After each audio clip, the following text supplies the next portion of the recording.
Olá! Olá, Carol, como é que você tá? Tudo bem? Tudo jóia? Boa noite, tudo jóia? Ui, peraí. Deixa eu ver aqui.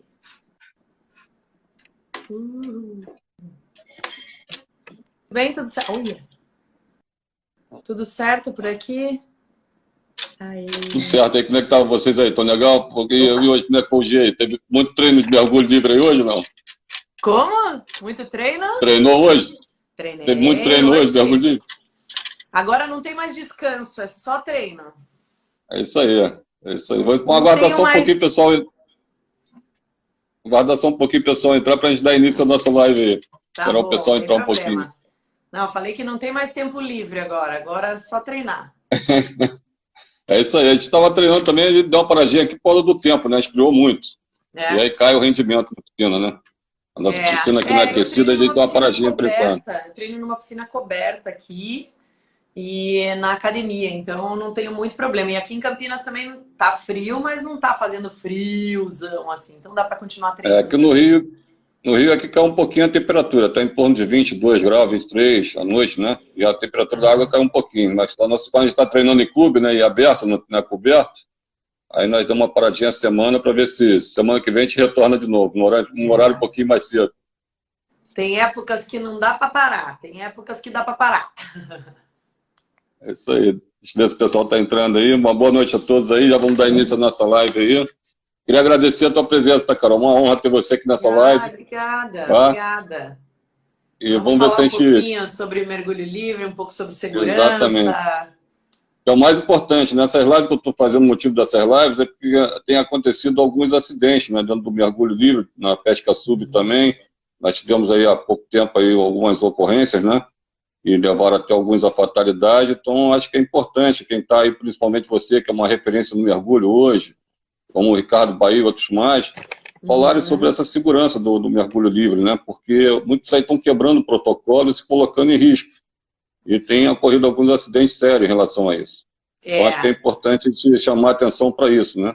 Com certeza, até porque, na verdade, acho que o grande problema geral, né, da parte de segurança, talvez seja exatamente as pessoas negligenciarem um pouco, né, a parte de segurança, ou de dupla, ou de tipo de respiração, ou de equipamentos de segurança, né, ou mesmo treinamento, né? Exatamente. E isso faz a diferença, né? Porque tem muitos aí que estão começando sem ter até o fundamento do mergulho livre, ou da pesca sub, né? Estão comprando, adquirindo material, indo para a água e se arriscando, né? Sem ter É. o conhecimento, o fundamento, e acabam caindo no erro aí, como o erro mais primário, né? E pode levar à fatalidade. É. A gente não tem muita margem para erro, né? Principalmente quando a pessoa está sozinha. Então, não tem muito com o que contar nem nada disso, né? Então, acho que tem que estar muito bem preparado e tem que saber todos os riscos e, né, todo o equipamento de segurança que tem que ter ou a preparação que tem que ter para não ter nenhum acidente, principalmente um acidente grave, um acidente fatal, né? Vamos deixar os 10 minutinhos do final da live, Carol, para a gente poder responder as perguntas aí que pintaram aí para as pessoas que estiverem fazendo aí, tá ok? Claro, sem A gente problema. tiver 10 minutinhos para terminar, Uma coisa legal é que se alguém faz uma pergunta sobre o assunto que a gente está conversando, aí é legal responder na hora. Que tudo na assim a hora. Se gente você puder já acompanhar também aí, tá? sana essa dúvida na hora. Certo. Queria que você contasse um pouquinho da sua história. Como é que você surgiu essa paixão pelo mergulho livre? Como é que você iniciou? Que eu sei que você começou também no scuba, né? Comecei no scuba. Na verdade, assim, o mergulho mesmo surgiu na minha vida por eu querer fazer alguma atividade que me tirasse um pouco do hospital ou da clínica onde eu trabalhava. Eu sou fisioterapeuta de formação, então eu trabalhava Legal, numa clínica de reabilitação de atletas e trabalhava na UTI, né, na parte de legal. respiração mecânica e tudo mais. E eu adorava meu trabalho, mas eu estava super estressada com 2 filhos pequenos e tal. E aí resolvi ir para o Nordeste e visitei Fernando de Noronha, fiz um batismo de mergulho scuba e me apaixonei pela atividade, não parei nunca mais. Larguei a fisioterapia no meio do caminho, uns anos depois, e fui me dedicar para o mergulho. Então, mudei de profissão, não me arrependo. Eu acho que foi uma mudança muito legal na minha vida e na parte pessoal mesmo, porque eu, olhando para trás, né, eu vejo que, como fisioterapeuta, eu não poderia, né, não teria condições de fazer a quantidade de viagens, por exemplo, que eu já fiz, ou conhecer a quantidade de países que eu já conheci, né, todos os mares por aí. Então, para mim, foi uma decisão super acertada. Lá atrás, isso foi em 99, quando eu fiz meu batismo, né? 2000 eu comecei a fazer scuba, em 2001, no final de 2001, me tornei instrutora de mergulho scuba. Certo. E você tem aplicado algumas questões aí da fisioterapia em cima do mergulho livre? Alguns exercícios que você... Muita coisa. Muita coisa é muito parecido, né? Até porque, claro, a finalização é a mesma, né? Na fisioterapia, a gente está visando uma reabilitação do pulmão. E para a apneia, a gente quer, na verdade, melhorar a condição respiratória, melhorar a oxigenação, expansão da caixa torácica. Então, tem muita coisa muito parecida, sim. Alguns exercícios que a gente utiliza pré-apneia e pós-apneia fazem toda a diferença, sim. Hoje, até em relação ao século passado, os pesquisadores estão até pesquisando mais sobre a apneia, né? Eles têm aquela coisa de estudar a fisiologia, né? Para entender mais a fisiopatia, né, do ser humano, né, dos órgãos, funções dos órgãos. Exatamente. Funções, nos últimos 20 anos, desde que eu comecei a mergulhar, mudou muita coisa, muita coisa. Principalmente na apneia. Se a gente pegar um livro de fisiologia de 25 anos atrás, talvez, de 30 anos atrás, ali vai estar escrito que nós, seres humanos, não poderíamos descer a mais que 40 metros de profundidade, por causa da física, da pressão, e achavam que, né, nossos alvéolos, né, iam colabar e a gente não ia conseguir sobreviver. A gente sabe que isso hoje não é verdade. Naquela época não se sabia ainda toda a adaptação, o poder de adaptação que o nosso corpo tem, né? Então, tem muita coisa sendo estudada, muita coisa que já foi estudada. Então, a gente está muito avançado nisso, graças a Deus. É verdade. E, assim, o que eu tenho reparado muito, que muitas pessoas que começam no esporte, né, principalmente as pessoas que estão buscando a pesca submarina, né, que estão fazendo esse esporte, estão buscando, assim, sem conhecimento, isso é um fator, né, de risco, né, sem um fundamento, e também sem alguns exames, sem procurar saber como é que está a sua saúde física, né. Para que possa fazer um esporte desse, você tem que estar bem, né. Você tocou em dois pontos que eu acho muito legal a gente ressaltar. Dois pontos que começar a apneia sem nenhum tipo de treinamento, tipo zero, né?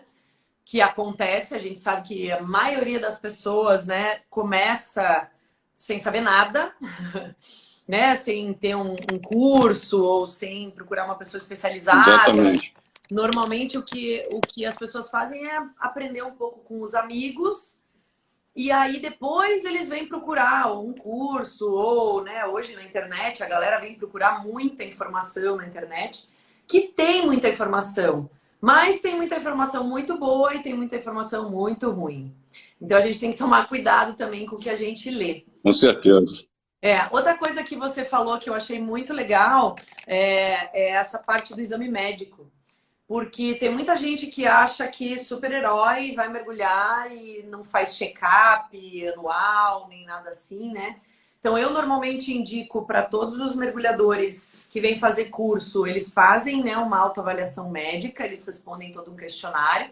Então, normalmente eu indico que se você tem menos de 30 anos, procurar um otorrino, de preferência que ele seja mergulhador, porque um otorrino, né, um médico que cuida da orelha, garganta e do nariz e que conhece o mergulho, já é meio caminho andado.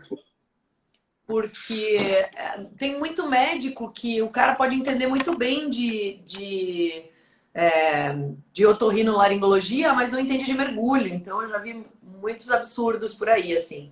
Então, vale procurar um médico que seja mergulhador, até porque ele vai entender e ele vai procurar em você o que pode te impedir de mergulhar ou o que pode dificultar o seu mergulho. Até mesmo porque nós temos poucos médicos formados nessa área da medicina hiperbárica, né? São poucos, né? Ainda temos poucos, mas graças a Deus está crescendo. Aí no Rio vocês têm alguns já Nós temos formados alguns, em hiperbárica, o que é muito legal, porque eles têm um conhecimento muito além, né, daquilo que a gente está acostumado, né, a ver nos médicos em geral que a gente consulta, né? Então é interessante consultar um médico hiperbárico ou um médico otorrino que seja mergulhador, que entenda do assunto, sabe? Certo. E assim, para começar a iniciar um treino, Carol, eu queria que você falasse um pouquinho sobre isso, porque como é que a gente inicia um treino com segurança, uma piscina, ou igual quem queira treinar, realmente desenvolver o esporte, como é que deve procurar para treinar com uma forma que tenha mais segurança? Então, eu particularmente sempre indico as pessoas que querem começar a treinar, começar pelo treino no seco, né? Até porque o treino no seco é mais seguro do que o treino na água. O treino na água você obrigatoriamente tem que ter um dupla para treinar. Então, qualquer treino na água vai ser arriscado, por isso você deve ter um dupla que te acompanhe.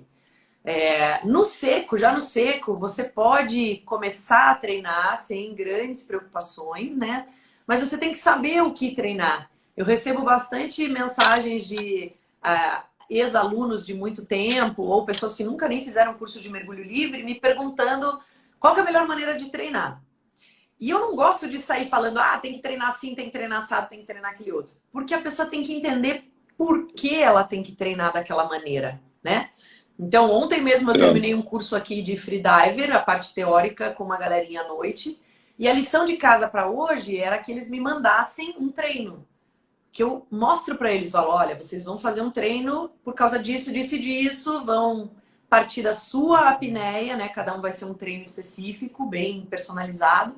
Mas eu quero que vocês tentem fazer primeiro, mandem para mim e aí eu vou corrigir. Então, acho que para começar qualquer tipo de treino, a gente tem que correr atrás de informação. Saber exatamente o que é bom, o que não é. Tem muito treino que não serve para muita coisa por aí na internet, viu?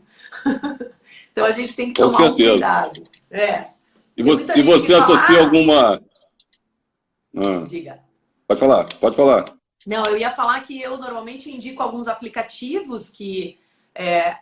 se você souber teu tempo de apneia, eles te ajudam, né? Você coloca o teu tempo máximo e eles calculam uma média de apneia, né? De treino para você. Então tem umas facilidades hoje em dia que um tempo atrás não tinha nada disso, né? Não tinha nada disso. Tinha aplicativo no celular que eu ia treinar a apneia. Então ficou muito mais simples hoje em dia. Quem mandou até um abraço para você que está treinando comigo, que teve com você em algumas situações, é o Ricardo Augusto, que foi campeão brasileiro. O Ricardo. Não sei se você lembra dele. Oxe, grande apneísta. Grande apneísta. Está treinando com a gente direto, está voltando a fazer já 75 metros de novo. Já está evoluindo bem. Legal. Guilherme também está com a gente. Essa coisa de ter um grupo de treino, né? É bem legal, porque um ajuda o outro. A gente pode evoluir, né? Até eu tenho alguns alunos que me pedem, Carol, você não quer fazer um treino toda quarta-feira e tal? Eu já tentei fazer de verdade, mas eu tenho outros compromissos e aí eu não consigo manter toda quarta-feira, por exemplo, né? Mas eu acho muito legal quando vocês conseguem ter um grupo e vocês conseguem evoluir junto. Até porque um tira a dúvida do outro, faz a segurança do outro e isso é muito legal durante os treinos. Com certeza. E tentar buscar alguns eventos, né? Porque tem poucas competições hoje nessa área, né? Então a gente está tentando até buscar alguma coisa aqui no Rio. Agora vai ter uma competição lá na Bahia, né? Dia eu tô 10 sabendo, de julho, se eu não me engano. Essa eu não vou não, mas o Ricardo Bahia tá indo também participar, né? Acho que você também vai, não vai? Eu tava querendo muito ir, ainda não tenho certeza se eu vou conseguir ir, porque eu viajo 20 e poucos já para fora de julho, e eu não sei se não vai ficar muito em cima, mas eu gostaria de ir sim. Até fui procurar exatamente aonde né? Se a gente tem que pegar um voo para algum lugar e daí ir até lá, não sei exatamente como é que chega lá em Itacaré, não é isso? Eu acho que Itacaré, é isso mesmo. E eu adoraria, até porque é uma competição que vai ter estática e vai ter dinâmica com bike com nadadeira dupla, né? Então, acho que vai ser bem legal. Até falei para alguns alunos aí para começarem a se espertar, alguns que têm tempos bons e distâncias boas, que vale a pena, porque incentiva a galera a treinar, a ter um objetivo lá na frente, né? Eu acho super divertido competição. Tem uma galera que acha muito duro, né? Competição e tal. Eu acho divertidíssimo. Eu acho que a gente tem que treinar para fazer o melhor possível. E se outra pessoa fez melhor que você, que bom para ela, né? Que bom. E você treina da próxima vez mais. Mas é muito legal você ir com um objetivo. Ah, eu quero fazer X minutos de apneia estática. Vai lá, faz os seus minutos, fica feliz da vida e tá tudo certo. O importante é saber o que está fazendo, né, Carol? Saber fazer da forma correta, né? E com segurança, que isso é o mais importante, né? Com certeza, com certeza isso é uma das coisas mais importantes mesmo. Respeitando o protocolo direitinho, segurança. Essa coisa do protocolo de segurança é um negócio muito legal da gente salientar, assim. Eu acho que é muito importante bater nessa tecla que a gente não deve, de maneira nenhuma, ir para a piscina sozinho. Tem muita gente que eu vejo, ah, não, mas eu pesco sozinho mesmo, essa é a minha realidade e tal. E aí a gente tem que pensar, literalmente, se vale a pena ou não. E eu não digo para um mergulhador, um pescador ficar grudado no outro, não, que eu sei que isso não vai acontecer de jeito nenhum. Mas tem algumas regras legais, de um fica em cima, outro fica embaixo, ou de estarem na mesma região e um só mergulhar depois que o outro subir. Tem algumas coisas muito legais, assim, que dá para aplicar.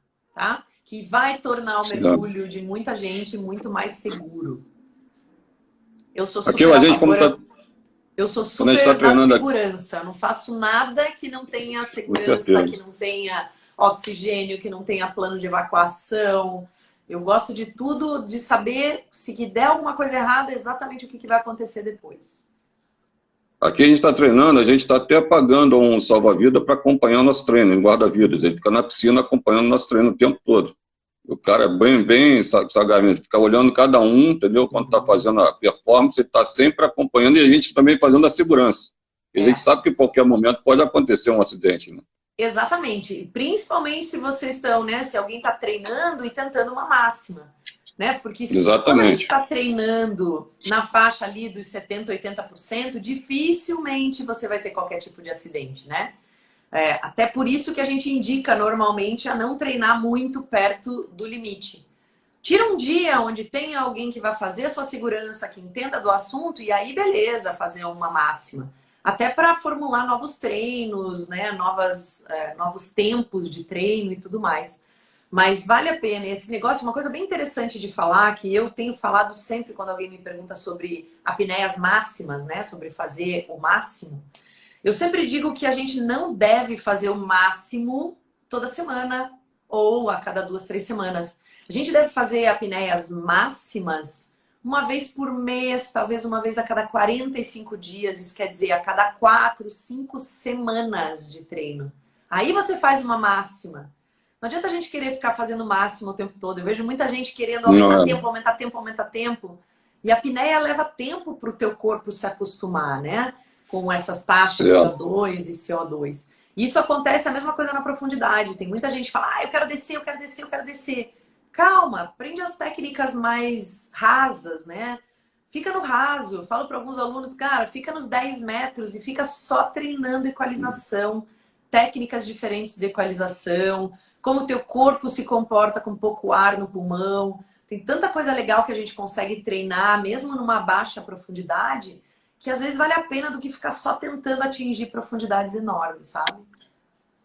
E nós estamos vivendo uma época agora difícil com esse negócio da Covid. Então, né, por exemplo, eu tive Covid ano passado e fiquei com medo de ter tido sequela porque fiquei com 50% dos pulmões tomados, né?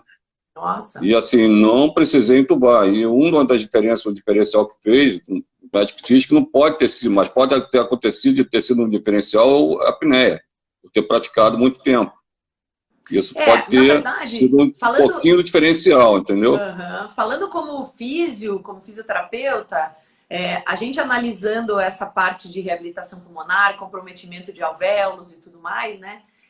O grande quê dessa questão da Covid é que a gente não tem tantos estudos científicos que mostrem pra gente quais são as sequelas.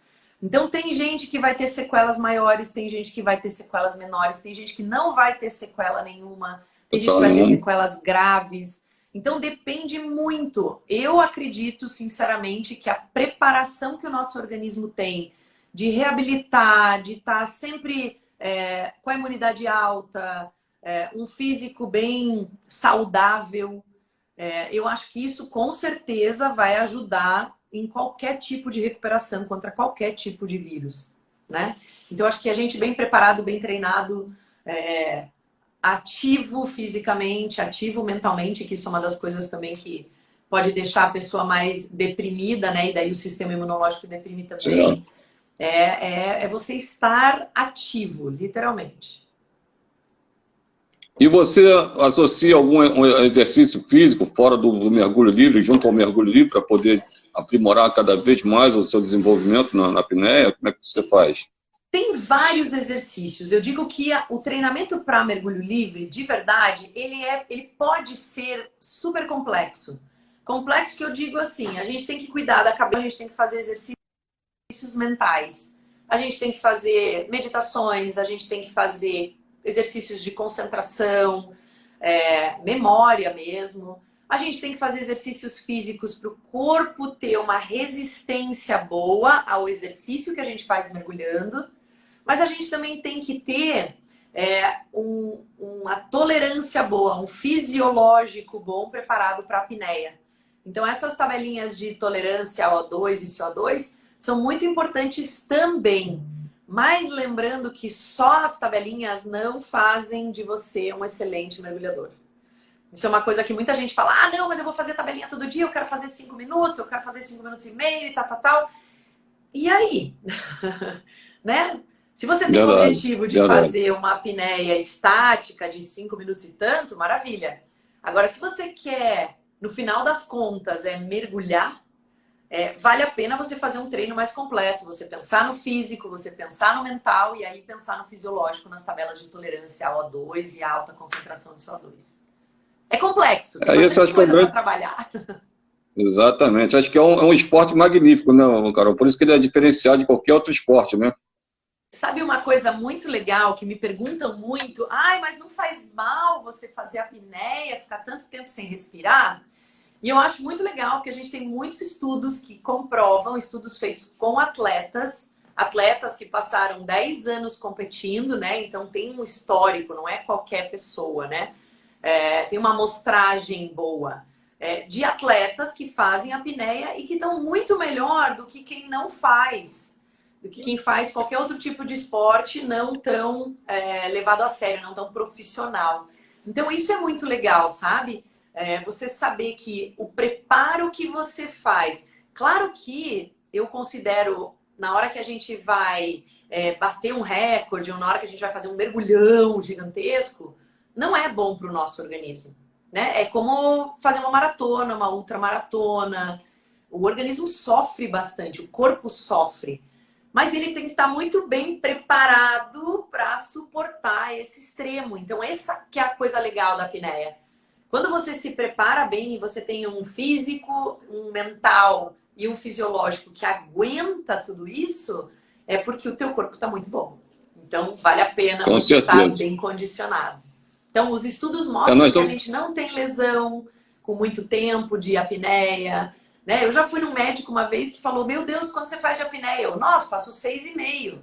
Aí a pessoa olhou para mim e falou assim, meu Deus, mas você sabe que já tem morte de neurônios a partir de 5 minutos? Não é bem assim que acontece, né? É porque as pessoas, principalmente que lidam com trauma, têm isso na cabeça, né? Passou de 5 minutos sem oxigenação, o cara vai começar a perder algumas células. Mas não é considerado o mesmo tipo de apneia. Quando a gente está numa apneia voluntária, a gente não está queimando, entre aspas, neurônio e células. Né? O apagamento, na verdade, ele vem no nosso organismo, ele é acordado, né? O corpo faz com que você apague justamente para preservar você, né? Ele não quer que você lesione células importantes, então ele te apaga, te deixa em stand-by para você parar de gastar energia, né? Então a gente tem que levar isso em consideração. Outra coisa que não é legal é você ficar apagando toda hora. Né? Tem gente que treina e fala, putz, apaguei ontem. Ih, apaguei semana passada. Não é legal ficar apagando toda hora. Não é legal. Até mesmo porque o cérebro entende que você tem que ter uma reserva de 21% de oxigênio para poder manter os órgãos vitais ainda em funcionamento, né? Então, isso é uma coisa muito legal que muita gente também não sabe. A gente respira 21% de oxigênio no ar que a gente está respirando aqui. E quando a gente exala cerca de 15 a 16% de oxigênio. Isso quer dizer, a gente só aproveita cerca de 5 a 6%. Então, assim, fazer um boca a boca quando você faz uma recuperação em alguém que sofreu um acidente é super benéfico, porque essa pessoa está recebendo oxigenação, né? Então, tem algumas coisas que a galera, no geral, né, não sabe ou não procurou saber, que é muito interessante. Você falou do guarda-vidas, aí eu acho super legal, eu acompanho a lista, faço parte da lista da Sobrasa, de mergulho, saúde e tudo. E eu acho muito legal, porque eles sempre destacam que o resgate de afogado, basicamente, né, de uma pessoa que está lá nadando e acabou se afogando, é diferente de um resgate de alguém que estava praticando o mergulho livre, estava praticando a apneia. Por quê? Porque normalmente a gente fica com as vias aéreas secas depois de um apagamento, pelo menos durante um período. E um afogado não. Então é diferente o jeito de você fazer o resgate, né? O protocolo de resgatar uma pessoa em apneia é um pouco diferente de uma pessoa afogada, né? Afogada, piscina, mar, o que for. Então essas coisas são legais a gente levar em consideração também, pouca gente sabe. Até aquele mito, né, que uns dizem que é mito, outros dizem que não, que tem uma diferença entre você se afogar no mar e se afogar na água doce, né? De que há um diferencial, mas outros dizem que não tem diferença nenhuma. Na verdade, qualquer tipo de corpo estranho, de água, né, de líquido estranho dentro do nosso pulmão vai causar vários danos. O mar em si, além dele ser de uma composição, né, mais salgada, então ele acaba puxando um pouco, né, ele tem uma reação diferente no nosso pulmão internamente. E talvez uma das coisas que seja mais grave posterior a um afogamento, literalmente seja micro-organismos, tudo que tem na água do mar, né? Que normalmente a pessoa, isso é muito comum, a pessoa se afogou, engoliu água. Tem muita gente que também confunde. Às vezes o afogado engole a água vai para o estômago, a pessoa vomita literalmente depois. Às vezes vai para o pulmão. Então, essa recuperação de um afogado que pode levar a uma complicação, pode gerar uma pneumonia, né, uma inflamação, até uma infecção pulmonar, né? Então, essa é o maior perigo de qualquer tipo de inalação de água. Tanto faz se é doce ou se é salgada, mas a salgada realmente tem muito mais micro-organismo normalmente. E quais os erros assim, que você vê assim, mais comuns que as pessoas cometem, que às vezes passa por um tipo de acidente assim na prática do mergulho livre ou da caça sub? Você tem visto muito, você tem acompanhado alguns desses acidentes? Eu participo de várias listas, eu não falo muito não, mas eu escuto muita coisa, leio muita coisa. Mas é mais justamente para me inteirar do que está acontecendo e da quantidade de acidentes que tem, como eles acontecem. Eu acho interessante até para a gente ver aonde está falhando para poder consertar isso o mais rápido possível. Exatamente. Eu acho que a maior falha hoje é a falta de consciência dos mergulhadores de saber qual é o perigo real que eles estão correndo. Do Pércio, de verdade, eu já escutei várias vezes de vários mergulhadores diferentes falando para mim assim: comigo nunca vai acontecer isso, não, eu tomo cuidado, isso não vai acontecer. E pum, o cara apaga. Acaba caindo no erro, né? O cara tem um LMC, que a gente chama, um Lost Motor Control, uma perda de controle motor, o antigo samba, né? O cara tá sozinho, e aí ele tem um samba, o que acontece? Ele começa a descer para a água de novo e aí acaba engolindo a água. Não tem ninguém para socorrer, né? E é muito fácil você fazer um resgate de alguém que acabou de apagar ou acabou de ter um descontrole motor.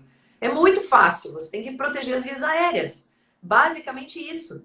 Então, acho que o maior erro é não ter alguém por perto. sabe? Não ter dupla. Ou às vezes nem avisar, olha, eu vou... E também sabe, ter um dupla que saiba fazer o resgate, né? Que eu já vi muito vídeo também do cara estar do lado, tirar o cara do fundo e chegar em cima, não tirar nem a máscara, nem retirar nem a máscara Exatamente. Da face. Quantos acidentes aí, tem acidentes famosos aí, com gente famosa, que os caras estavam pescando num lugar que nem deveria pescar, mas que vão pescar em plataforma e tal, e todo mundo viu o cara apagando e descendo, ficou um olhando pro outro, tipo, quem vai pegar, quem não vai pegar? E ninguém pegou, e o cara desce, e o cara... E questão de segundo faz a diferença, né? Exatamente. A questão de segundo faz a diferença. Isso é uma coisa que eu sempre falo para os mergulhadores que vêm fazer o curso. Eu falo, olha, você tem que sair daqui, claro, aprendendo a respiração, aprendendo a melhorar seu tempo, aprendendo a fazer isso, aprendendo a fazer aquilo, mas a coisa mais importante é você mergulhar com segurança. E se você vai mergulhar com alguém que não tem instrução de resgate, no mínimo que você tem que fazer é passar essa informação adiante. É chegar para esse cara e falar, olha, se acontecer isso, isso e isso comigo, você tem que agir dessa maneira. Você me pega, você me tira da água, você protege minhas vias aéreas, né? Me leva para o barco, chama ajuda no rádio, ensina as pessoas a fazerem. Tem muita gente que eu vejo que, sabe aquele ego meio inflado, assim, que fica com vergonha de dizer pro outro, ah, não, você sabe fazer um resgate? Aí o cara na hora fica, ah, sei, sabe? É verdade, é verdade. E aí você tá colocando a sua vida na mão de uma pessoa que não sabe. O cara pode ser muito gente boa, o cara pode ser muito legal. Mas se o cara não sabe fazer um resgate, cara, eu não vou mergulhar com ele. Eu vou ensinar o cara a fazer um resgate e aí a gente pode começar a mergulhar junto. Principalmente quem está começando sem instrução nenhuma, né, Carol? Eu vejo às vezes os caras, vamos mergulhar, vamos marcar um mergulho. E acaba um chamando o outro para fazer uma pesca sub, mas aquela coisa, o cara não sabe quanto o outro, até onde o outro vai, até que profundidade vai. Aí, de repente, um vai a 3 metros, outro vai a 10, tem um ao sul, outro lá embaixo, o cara não tem como buscar ele. E aí cai nos erros primários, né? E sabe uma coisa? Sabe o que eu sempre falo, e eu acho que é uma coisa importantíssima, é a comunicação. Gente, tem um monte de falhas que acontece por má comunicação.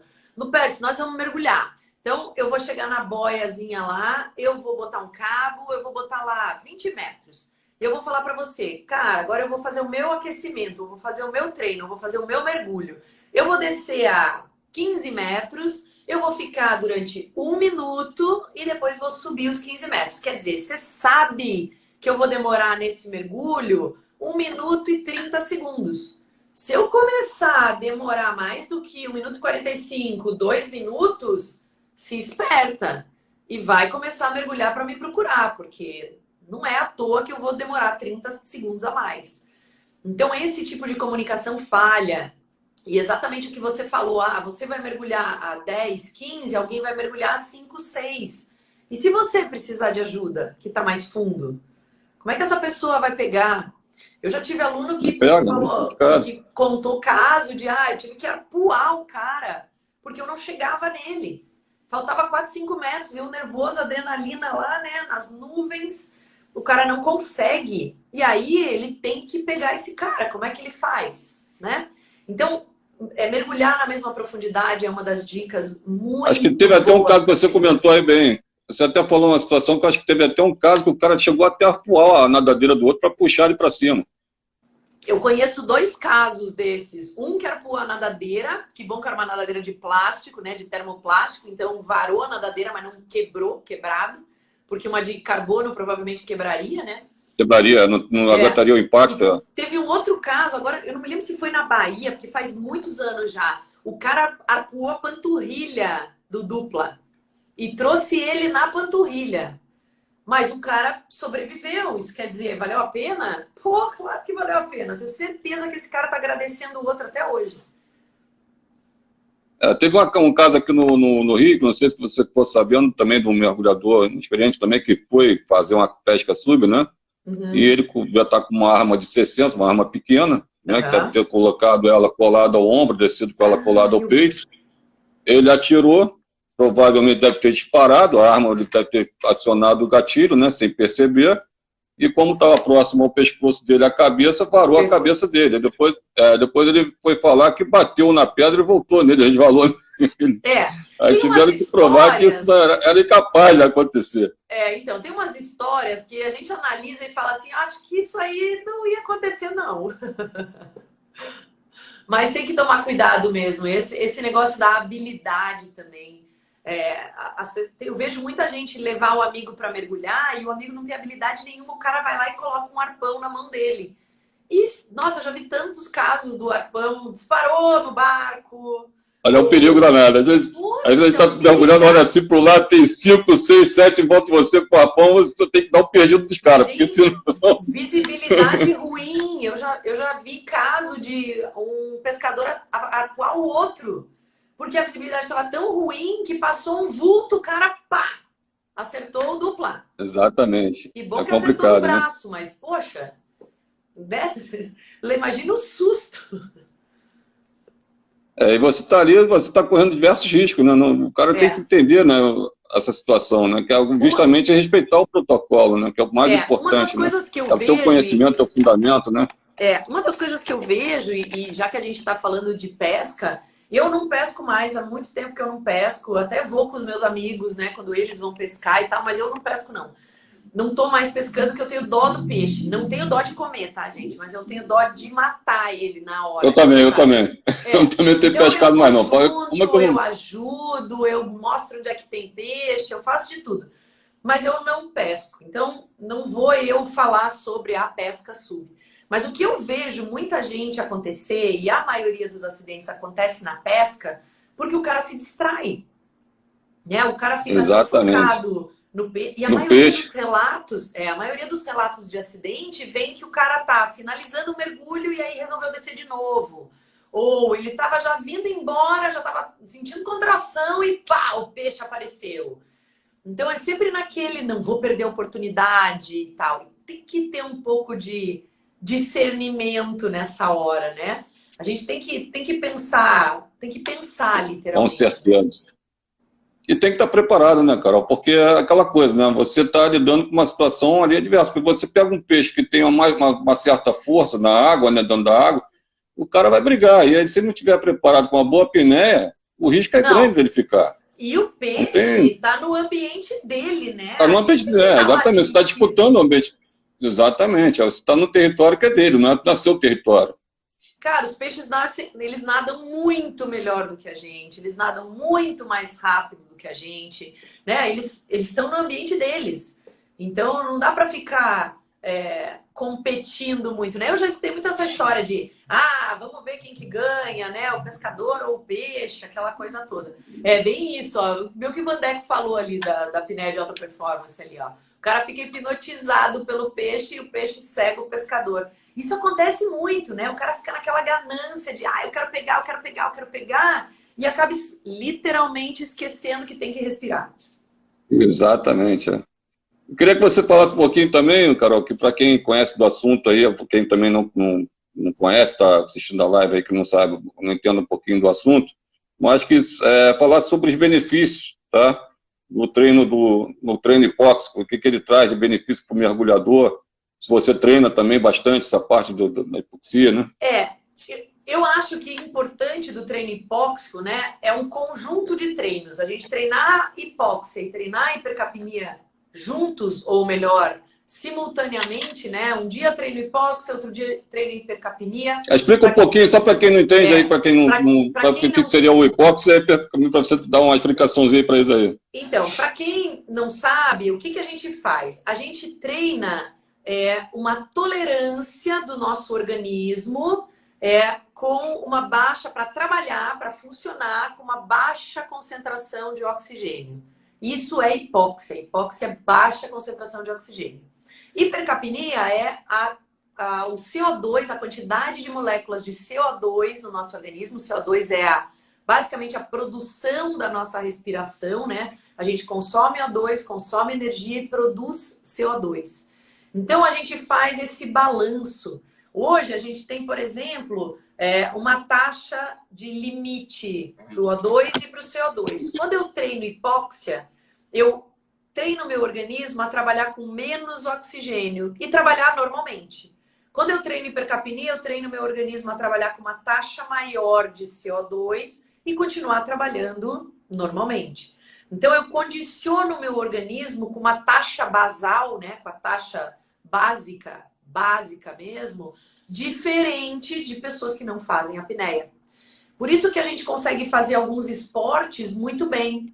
Por exemplo, a escalada, né, altitude. Quem faz apneia, quem pratica, quem faz esses treinos de tolerância a baixa concentração de oxigênio, que é a hipóxia, e a alta concentração de CO2, que é a hipercapnia, tem uma facilidade maior. Eu já tive alunos que vieram fazer aula de apneia, não foi para mergulhar só, eles foram escalar o Everest. Então, 2 deles em situações completamente diferentes. E eles foram lá e escalaram. Então, assim, é um treino de preparação, inclusive para ar rarefeito, para alta montanha e tudo mais. Para qualquer outro tipo de esporte, ele melhora normalmente a sua condição de resistência. Então, para bike, para corrida... É o jiu-jitsu, né, que o cara fica ali, não, às vezes na imobilização do jiu-jitsu, que o cara fica ali por baixo, sem respirar, às vezes até tomando um golpe, né, que sufoca ele, fica né? mais tempo. Se tiver um bom preparo. Fica mesmo. Surfistas, né? Eu já dei aula para vários surfistas desses, ondas gigantes.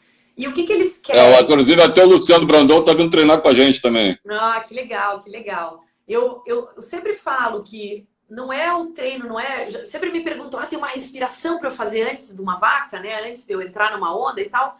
Não é isso. Treino é você treinar todo dia, ter o organismo a suportar aquele tempo sem oxigênio.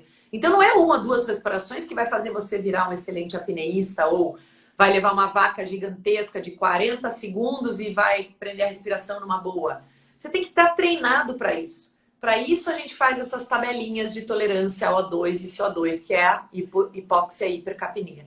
Então, vale muito a pena, porque é uma base de treino muito boa.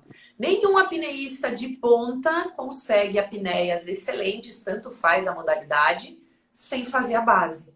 Sem ter um tempo bom de apneia, sem ter uma tolerância boa à baixa de oxigênio e alta de CO2. Então, é um dos treinos mais importantes. E dá pra gente fazer no seco, tá? A gente não precisa obrigatoriamente ir para a água para fazer isso o tempo todo. Hoje em dia ninguém tem essa disponibilidade de ir todo dia para a piscina para treinar, é raríssimo, né? Eu mesma, eu não sou uma atleta profissional. Por que eu não sou uma atleta profissional? Eu não ganho para isso, né? Eu não tenho um patrocínio que me banque e eu possa fazer só isso. Adoraria, mas não tenho. Eu vivo da instrução de mergulho. Eu vivo de dar aula. Se a gente pudesse viver só disso, né? Eu ia Se a gente pudesse viver disso, estaria feliz da vida. Mas a gente tem que treinar. Então, por isso que eu digo que muitos treinos a gente consegue fazer no seco. E uma dica que eu vou dar para quem estiver assistindo. Cuidado com treinos mirabolantes, tá? Com treinos inovadores, de última geração.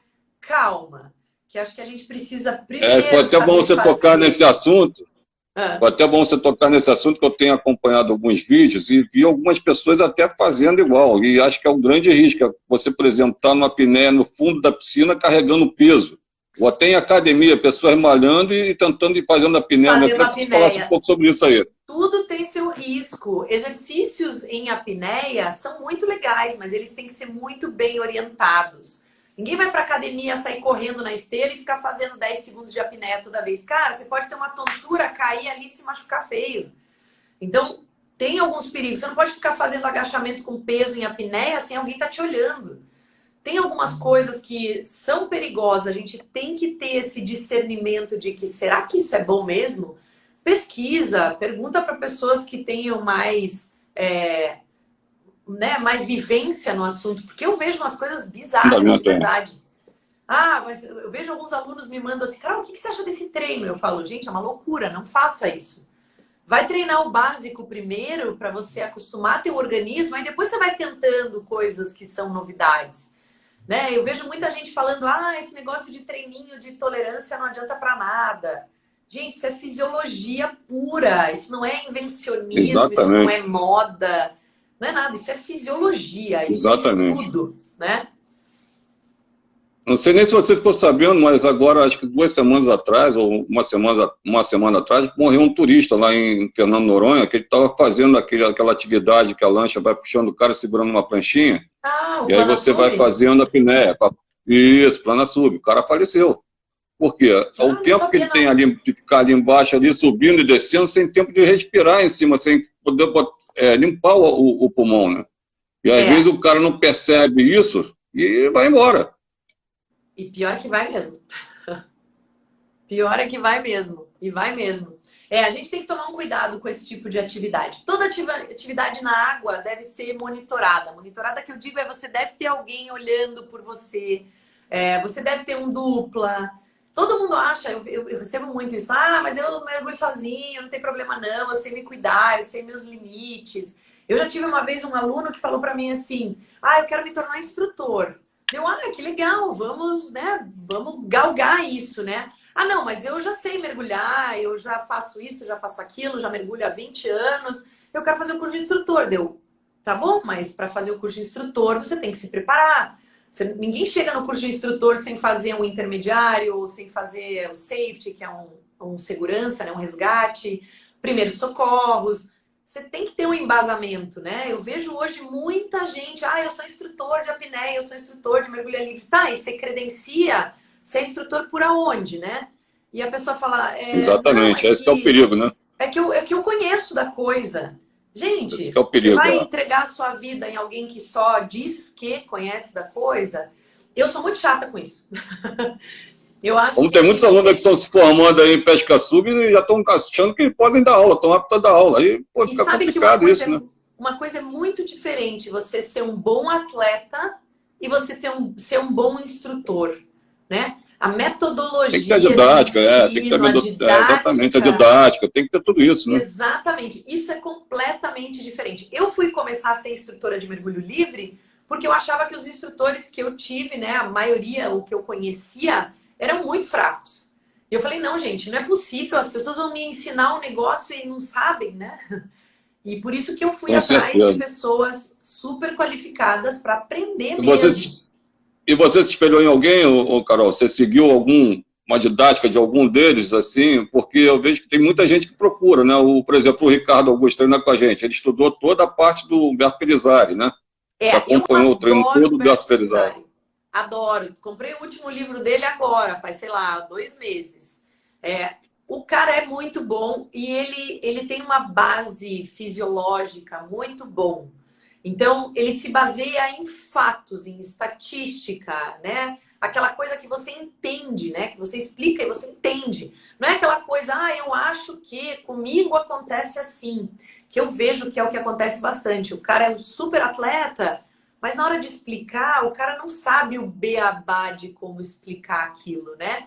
E é diferente você só bater Exatamente, um papo e contar história Exato, e você aprender, você fazer com que o aluno entenda. Eu sempre falo para os meus alunos, perguntem, exatamente. não fiquem na Para você ver como é dúvida. que a coisa é complicada. Até eu tive com o Patrick, eu e Ricardo Bahia, o Patrick Bucimu, lá no Rio Boat Show, né? Acho que em Uhum. 2006 ou 2007, se eu não me engano. E ele dando palestra sobre a segurança, sobre o protocolo e segurança de mergulho, para você ver onde é que ele foi cometeu um erro, né?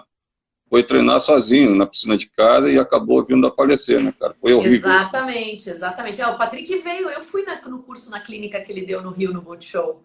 Foi Então você 2006. estava, acho que você estava lá junto com a gente, nós estivemos juntos lá nessa época. 2006. Foi 2006. Tava o Foi bem Ricardo Bahia legal. deu palestra também, nós participamos até Isso do aí, isso torneiozinho aí. lá. Eu fui justamente para escutar o que o Patrick tinha para falar e ver ele na água e tudo mais. E depois a gente fica meio de boca aberta, né? Fala, caraca, como é que um cara que me pareceu tão consciente, né? Tão preocupado com a parte de segurança e tudo, tem uma fatalidade em casa, na piscina, num local que é para ser super seguro, né?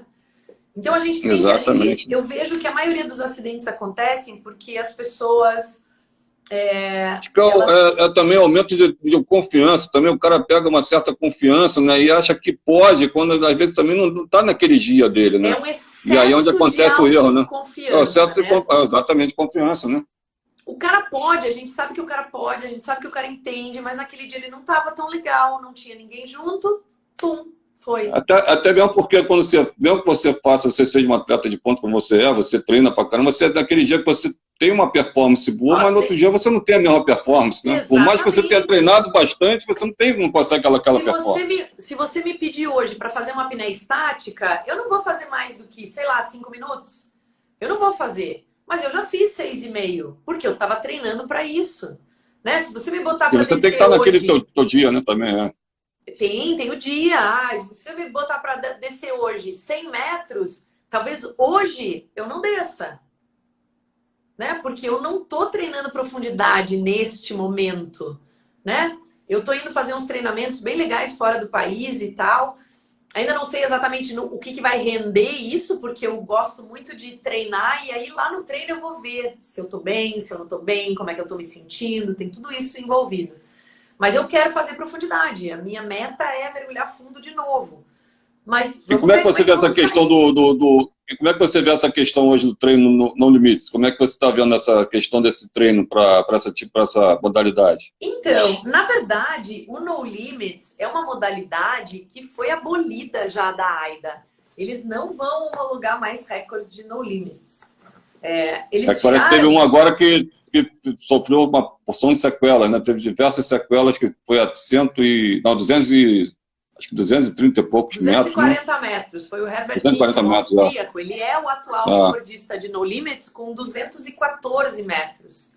E o cara é maravilhoso, um super atleta. E tem algumas coisas que nessa disciplina ficaram exatamente no No Limits, sem limites. Muita gente teve acidentes graves no No Limits. A gente teve muitos acidentes fatais. Aldrin Mestre, Loic Leferme, vários outros. A própria Tânia Streeter, que é a recordista mundial de feminino com 160 metros, ela também teve, durante o mergulho, né? Para quem assistiu, tem um documentário aí solto no YouTube, chama No Limits, acho que The Last Dive, ou qualquer coisa assim, o último mergulho. E mostra o que aconteceu, né? Eles não estavam bem preparados. Então, o No Limits é realmente muito perigoso. O próprio Herbert Nick teve uma doença descompressiva quando voltou desse último mergulho. Então, existe essa possibilidade, né? A gente tem que estar muito atento. Hoje, a modalidade que vai mais fundo e que ainda é homologada pela AIDA, isso quer dizer, ainda dá para fazer recordes ou praticar essa modalidade, é o lastro variável. Eu, no começo, nem queria fazer essa modalidade porque eu achava muito perigosa. Mas o Carlos Coste, que hoje se tornou um amigo meu, ele falou, Carol, você vai voltar para a superfície com a força do seu próprio corpo. Porque o meu medo sempre foi o sled, né, o balão, né, o lift que me trouxesse para cima. E aí ele falou, não, mas você vai bater perna até a superfície. Eu falei, opa, se eu dependo só de mim para voltar até a superfície, eu confio em mim. Então eu vou treinar para isso. Então é diferente. O No Limits é realmente uma modalidade muito arriscada. Foi o acidente que aconteceu com a Audrey Mestre, né? Que ela, isso, quando ela foi voltar, ela não conseguiu, né, acionar o balão, né? E parece que não tinha, não sei se não tinha ar dentro do balão. Tem 3 livros diferentes sobre esse acidente, mas é um acidente gravíssimo que marcou a história do mergulho livre, né? E a gente tem que levar em consideração, né? A gente tem que analisar esse tipo de acidente e ver o que a gente não deve fazer nunca mais. Então, negligenciar certos equipamentos de segurança, não, a gente não pode negligenciar. Tivemos também o acidente do Loic Leferme também, né? Que também veio falecer também, né? Também, complicado. também. E era um ícone, Loic Leferme era um dos caras mais especializados no mundo nessa categoria No Limits. Então... Carol, estamos chegando no final da nossa live aí. Vamos ter que finalizar ela, que não vai dar para salvar. Vamos marcar uma outra, foi legal, foi bacana. E vamos tentar ver se tem alguma pergunta aí que o pessoal fez aí para poder responder. Dá tempo ainda de responder. Que 5 minutos é pouco. Não é que é pouco, mas é que dependendo do que você quer fazer na apneia, pode ser pouco ou não. Ó. Queria agradecer a presença de todos aí que estão assistindo a live aí, né? Da Carol aí, que essa pessoa é maravilhosa aí, que conhece tudo sobre o assunto de mergulho livre. Eu adoro. É um exemplo aí pra gente aí no esporte. E vamos ver se tem mais alguém aí que tenha feito alguma pergunta aí. Eu não consigo, eu só vejo as perguntas dos comentários aqui. Que Vivi estava aí, Uma galera dando boa noite. Alguém perguntando a galera do Aero, que eu não sei quem é.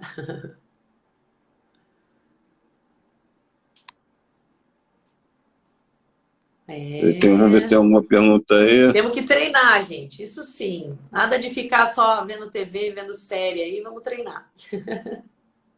É isso. Aliás, aí. falando nisso, Então vamos ver se a gente faz uma próxima live, né, cara? Vamos ver se a gente desenvolve um próximo tema aí para uma próxima live aí, que tem muito assunto para a gente poder. Legal. Colocar em prática aí, alguma né? coisa. Dá para falar de treinamento, dá para falar de resgate mesmo, como fazer um resgate, esse resgate. Isso é muito legal. Olha o Thiago perguntando aí, quantos dias por semana devo treinar a tabela? Se você puder, todo dia. Intercala as tabelas. Isso é legal. Faz um dia CO2, no outro dia faz CO2. Tem muita gente que vai com muita sede ao pote, vai treinando as duas coisas ao mesmo tempo, né, no mesmo dia, e isso acaba sobrecarregando o organismo. Então é legal fazer uma tabela num dia, Tá travando um pouquinho a tua conexão. Tem alguém perguntando de Cabo Carol. Frio. Tô indo para Cabo Frio semana que vem. Feriado, tô lá em Cabo Frio. Carol, queria te agradecer muito a tua presença. Foi um enorme prazer ter você nessa live. Eu sei que é uma pessoa que é referência hoje no Mergulho Livre. Entendeu? Que a gente tem acompanhado o teu vídeo, teus treinamentos, é muito bacana. Quero te parabenizar pelos vídeos também que você tem colocado no YouTube. Tem sido um divisor de água para muita gente aí que está começando. E está também no intermediário, como eu, no avançado também. Tá? A gente aprende muito com você. Tem muita coisa para aprender com você. A gente queria te agradecer muito por essa live aí. Obrigada. Tá? E vamos ver se a gente... E fala aí sobre o seu curso aí, quem quiser te procurar aí, como é que faz, se tem algum curso já para acontecer. Só entrar no Instagram, a gente dividiu o curso em 2 etapas, tanto o Freediver, que é o mais básico, até o intermediário, etapa de teoria online e depois prática de piscina e prática de profundidade. Show, bacana. Só entrar em contato comigo aqui no Instagram que a gente conversa. E quando estiver no Rio aqui, dá um toque para a gente poder se encontrar e fazer um mergulho juntos aí. Agora só outubro. É só falar. Eu falo com o pessoal lá, a gente marca um mergulho aí. Joia, legal. A gente combina então. Tá legal? Carol, fica com Deus, se cuida, tá? Tchau, um beijo aí na família aí. Obrigada, tchau, boa noite a todos vocês que estão nos assistindo também. Beleza.